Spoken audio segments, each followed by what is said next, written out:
A ver, regresamos a nuestra realidad, que existe realidad desde el punto de vista pandémico, económico, social, seguridad, para hablar de un tema que ciertamente está en boca de todo el mundo, que es el tema de las famosas encuestas, que si la de IEP, que si la de Datum, que si la de, del Instituto de Estudios Peruanos, que si Keiko, que si Castillo y que si el endose, que si sirve que Porky diga que va a estar a favor de ella, que si sirve si De Soto lo está cavilando, Johnny Lescano que dice que voten en blanco, Verónica Mendoza que dice por Pedro, Acuña firma compromiso a ambos candidatos. ¿En qué estamos? Lucho Benavente, muy buenos días, bienvenido a PBO Radio. Buenos días, Philip. A ver, hoy por hoy, las encuestas son una herramienta de trabajo para los candidatos o se pueden terminar aturdiendo. A ver, las encuestas siempre han sido, son y serán una herramienta de marketing político. Eso no se puede discutir. Decir lo contrario es algo que no tiene mayor sustento. Obviamente, el marketing político es la búsqueda de determinados objetivos y para eso necesitas investigar, necesitas conocer una realidad y no solo cuántos puntos tienes y cuántos puntos no tienes, cuántos tiene tu adversario, la competencia. Mira, en el fondo es como cualquier negocio, ¿no? Nadie hace un negocio si no tiene un estudio de mercado, porque las encuestas nos dan mucho más información, si es que lo decimos desde el punto de vista de la perspectiva de campaña política, ¿no? Podemos evaluar todo el escenario competitivo, podemos ver las fortalezas, las debilidades de cada candidato, en fin, muchísima información útil para campaña, el antivoto, el rechazo, las alianzas suman o restan, etcétera, etcétera, ¿no? Sí, definitivamente. A ver, a mí me queda claro, que creo que a todo el Perú ahorita, de que Castillo está arriba y Keiko está abajo y que hay indecisos, ¿no? Pero yo me quiero centrar más que en eso, que es a la hora de la hora una anécdota, porque una encuesta podrá tener puntos más, en lo que acabas de decir, que es el factor cualitativo, las fortalezas de uno, las debilidades del otro, ¿no es cierto? ¿Cuáles dirías tú que son las mayores fortalezas de Castillo y sus debilidades y lo propio con Keiko? Buena pregunta, eso va a depender mucho desde el ángulo desde el cual veamos a ambos, ¿no? Si hacemos un esfuerzo sobrehumano por ser objetivos. A ver, Castillo tiene fortalezas, es más nuevo en política, su actuación en 2017 en la huelga magisterial, al final de cuentas no le dio un posicionamiento, mucha gente ni lo recordaba, sabía que había alguien ahí, pero no significó, no era un político conocido al inicio de esta campaña, el nivel de conocimiento en él era bastante bajo. Entonces el ser nuevo en un ambiente que ha estado muy cuestionado, muy difícil, creo que eso da una esperanza a muchos peruanos. ¿Por qué? Porque no lo conocen, ¿no? Y no saben del otro lado de Castillo, la parte negativa, ¿no? O sea, le favorece el ser nuevo, puede ser una esperanza para muchos, y le favorece su vinculación con el Movadef, lo cual lo vincula directamente a Sendero Luminoso.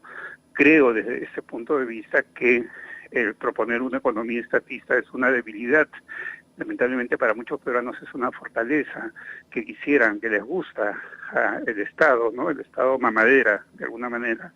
En el caso de Keiko, creo que le favorece las ganas de hacer campaña, las ganas de enfrentar a Castillo, le favorece el deseo de rectificarse ella, su apellido, le favorece representar el sistema, creo que eso es lo principal, el sistema de libertades que muchos queremos en el Perú, ¿no? Ella, digamos, con sus defectos, lo representa en este momento, que es un sistema de libertad económica, libertad de empresa, libertades individuales, que es fundamental, y le favorece, digamos, la historia personal, las campañas que han habido sobre el fujimorismo, los errores de su padre, el mismo hecho de que esté judicializada ella, en fin, ¿no? Es una balanza donde al poner todo realmente para muchos peruanos puede haber que la balanza sea para un lado, para otros peruanos para el otro lado, para otros hay un equilibrio. Si ponemos todo en la balanza realmente es una elección difícil para muchos peruanos, sobre todo para aquellos que están al otro lado de ese abismo social que hay en el Perú.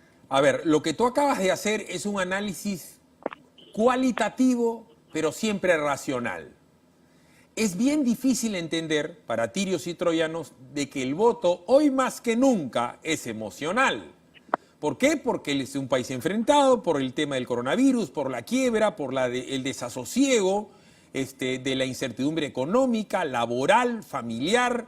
Como siempre lo hemos conversado contigo, y ahora conversaba con Judy en la mañana, si en la India, que es un país con 1.600 millones de hindúes, que tienen también varias religiones y tienen sus problemas, pero 1.600, el gobierno hindú acepta 170.000 muertos, nosotros debemos estar en 150.000 muertos. Entonces, como acá se han ocultado los muertos, tú puedes ocultar una estadística, pero no puedes ocultar el dolor. ¿Cuánto va a pesar a la hora de marcar, o el lapicito o la K, el dolor de la mortandad por el COVID? ¿Eso es algo que es cuantificable en una encuesta?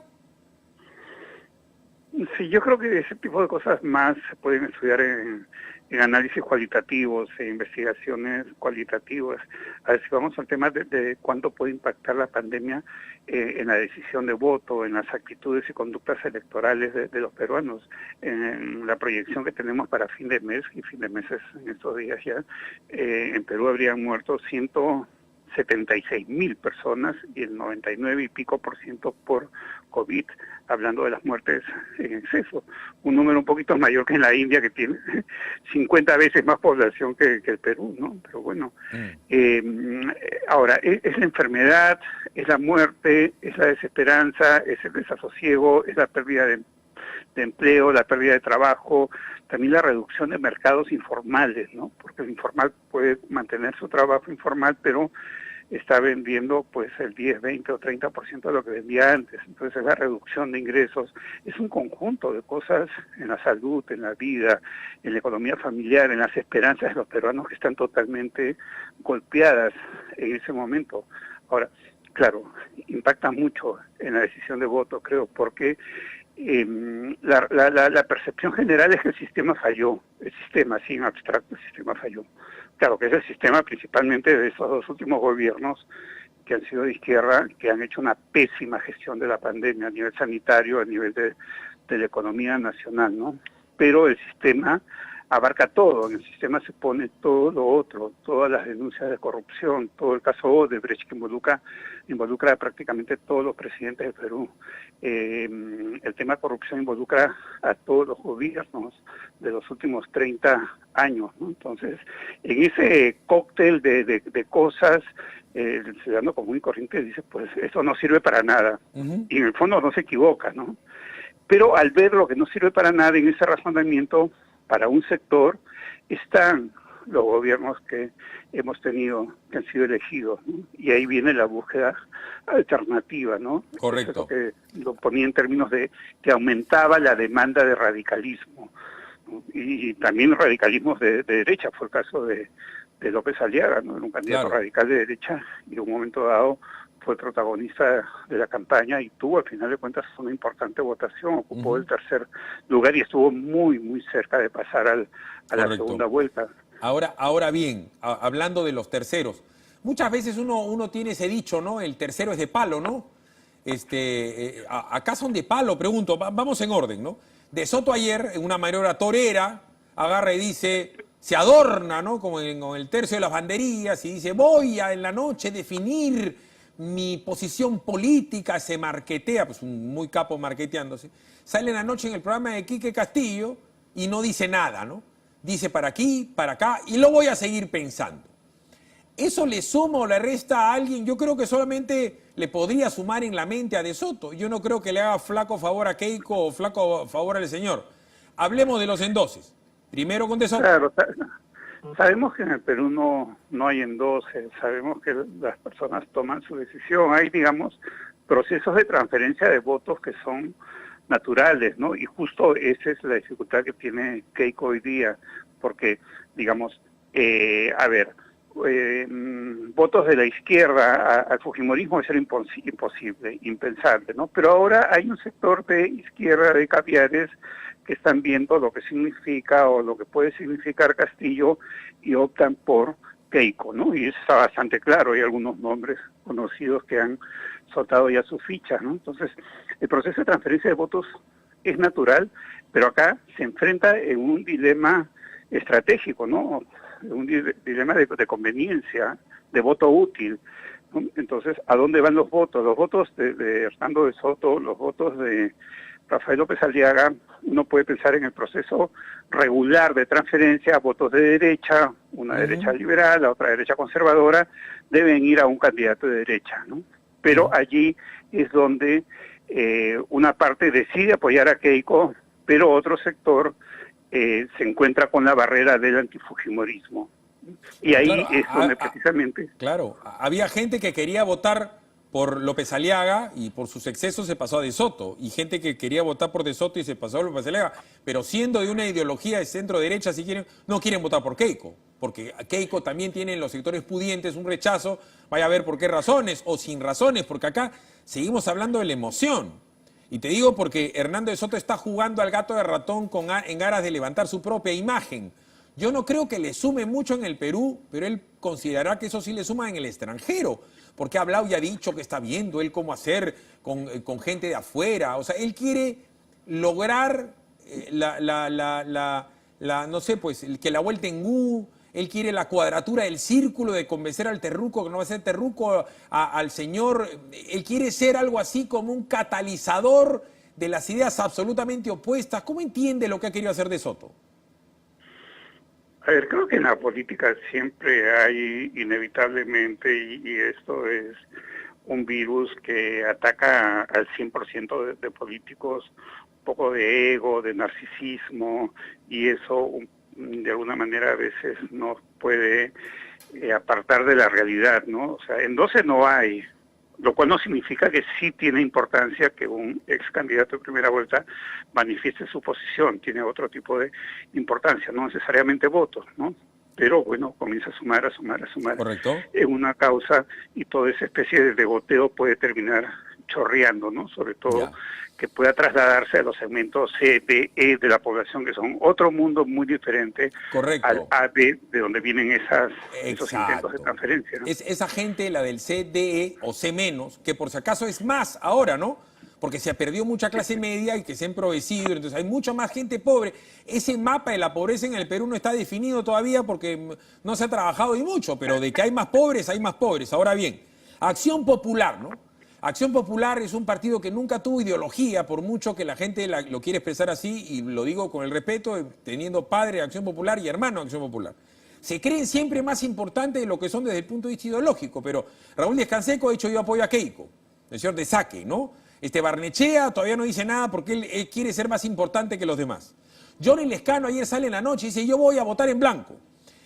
A varios axiopopulistas congresistas electos dicen: yo voy a votar por Keiko. Sin embargo, Acción Popular dice: voy a un plenario. ¿Importa todo esto? ¿Esto va a ser un arroz con mango? ¿Qué va a pasar con Acción Popular? No, creo, insistiría en el mismo punto. El voto, la transferencia de votos tiene un proceso natural.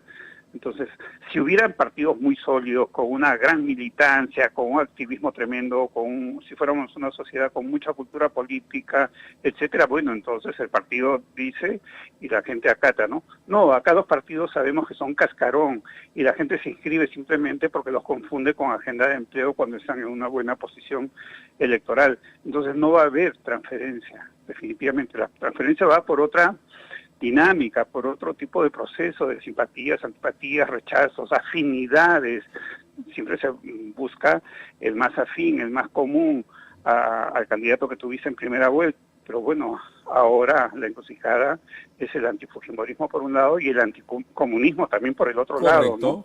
Y eso hace que precisamente en la encuesta de ayer haya 41.4% que no toma opción por ningún candidato. Claro. Entonces solamente hay 58,6% de personas que han decidido. Y en primera vuelta los dos candidatos habían tenido 32% de votos, ¿no? De tal manera que hay 26% según esa encuesta que ya decidió. Pero todavía hay un 42% que aún no ha decidido, ¿no? ¿Por qué? Correcto. Porque están en esta encrucijada y porque la dinámica de la campaña va a llevar a una decisión. Ahora, ese resultado de CPI se parece mucho al de Ipsos en términos de diferencia, 12 puntos depende cómo los veas, puede ser la mitad, un punto que quitas acá, es un punto, o puede ser un punto que sube allá, y entonces eso acorta las distancias, ¿no? A 6 semanas de la elección, definitivamente, esa cifra es remontable, no es que Keiko ya tiene perdida la elección, ¿no?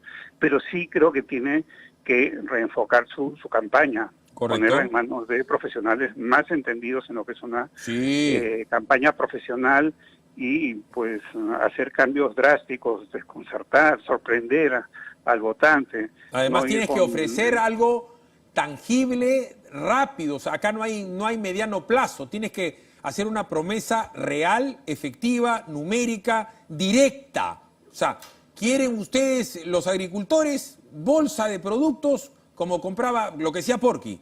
Crédito del Banco Agrario, directo.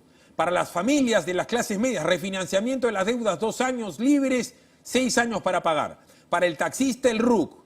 El tema de Castillo es muy sencillo. Él no promete nada porque no tiene nada que prometer. Dice, ya voy a decir, ya voy. Pero Keiko sí tiene que prometer. Keiko tiene que decir 3.000 respiradores en 30 días.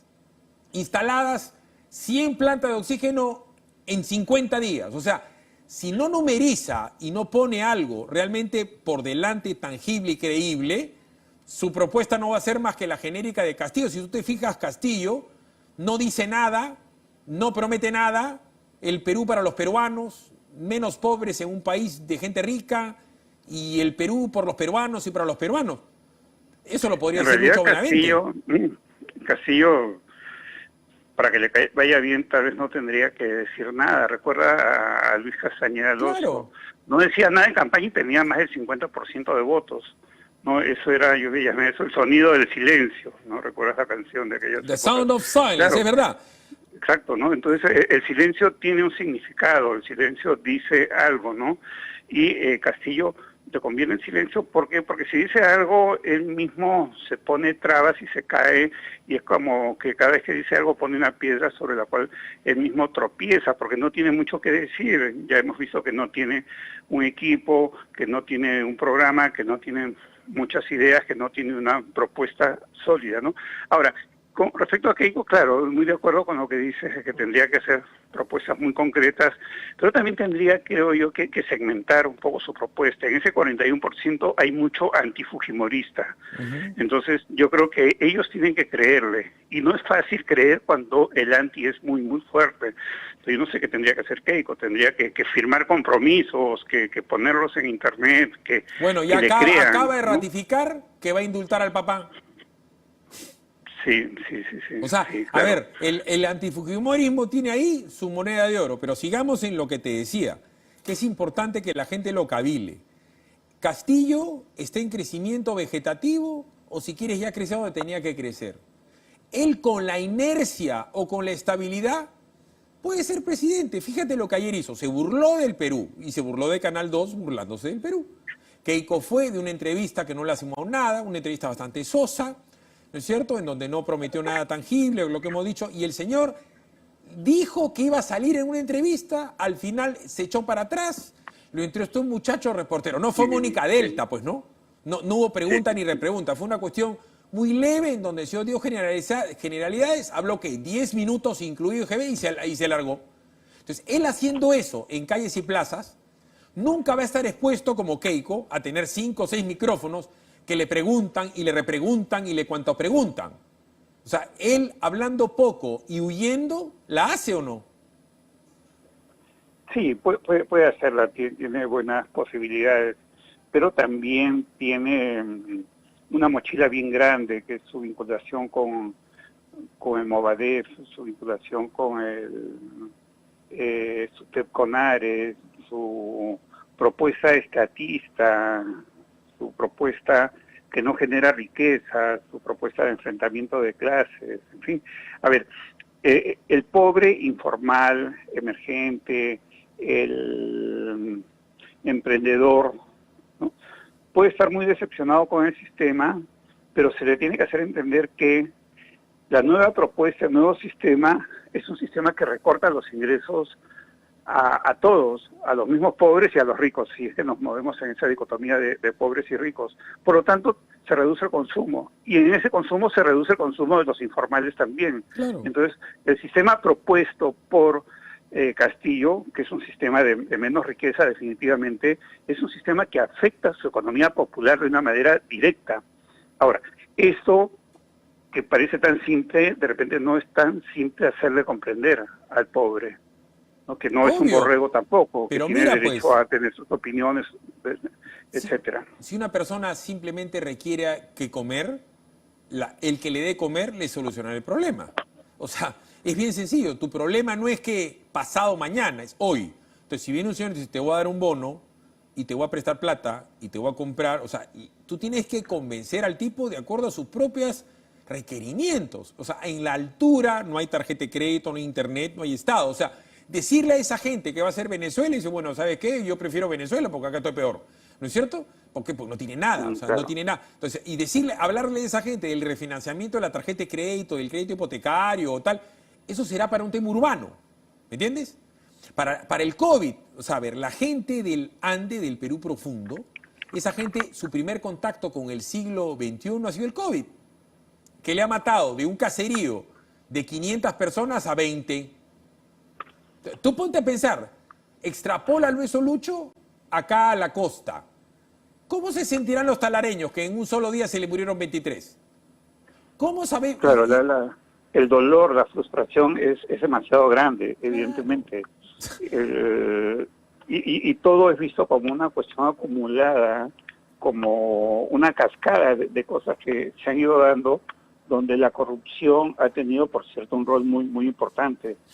Creo que ese es el tema, el punto que lleva a muchos peruanos a buscar una opción como lo de Castillo, a tal extremo que no le importa qué signifique esa opción, que no lee que detrás de esa opción hay una propuesta autoritaria, hay una destrucción de la economía, hay un impedimento a las libertades fundamentales del ser humano, desde la libertad de expresión hasta la libertad de trabajo y de empresa, etcétera. No, ese razonamiento ya no se da. ¿Por qué? Porque la gente está, a ver, en buen cristiano, ¿cómo te lo diría? La gente está asada, pues, Philip. Claro, pues. Y cuando y estás dolida. asado, pues no razonas, ¿no? Obviamente, cuando todo es emoción, no hay razón, pues eso es evidente. Lucho, para variar, ha sido muy amable con nosotros. Buenos días, Philip. Un abrazo. Gracias. Saludos. A ver, vamos, a buen entendedor pocas palabras, a pésimo entendedor un montón de palabras. Si el que quiere entender, que entienda. A ver, yo les comento. Hay que trabajar, hay que estudiar, hay que producir, hay que conseguir un negocio, hay que buscarlo, y ahora el mundo del Internet es imprescindible para todo el mundo. Entonces, si tú no tienes cómo comprarte una laptop, un iPhone o un Samsung Galaxy, o no tienes cómo pagar por una personal computer, arregla la viejita. Si necesitas arreglar tu computadora, tablet, tu smartphone, CompuVelón es la solución. CompuVelón está en el segundo piso de Compupalas. CompuVelón brinda soporte y servicio técnico con 6 meses de garantía. Somos especialistas en Apple, Samsung, Lenovo, Huawei, Xiaomi, Motorola, Acer, HP y Dell. Contáctanos en la www.compuvelon.pe o vía WhatsApp al 927-420-851. Para servicio técnico rápido y de calidad, CompuVelón es la solución. Arranca tu día con el magazine más dinámico del Perú. Noticias, entrevistas, efemérides, política, espectáculos y todos los deportes, las eliminatorias al Mundial, la Liga 1 y la Champions. De lunes a sábado de 6 a 10 de la mañana por Willax Televisión y por TVO Radio 91.9 FM, la radio con fe. Los astros te serán propicios en TVO. Por Facebook, Twitter y YouTube. Suscríbete y activa las notificaciones. A veces es difícil elegir qué mascota tener. Gato. Perro. Gato. Pero para elegir tu lote, Facilote. Obvio. porque comprar tu lote es facilote. Elige cómo. Ingresa a terreno.pe o llámanos al 616-9009. Centenario,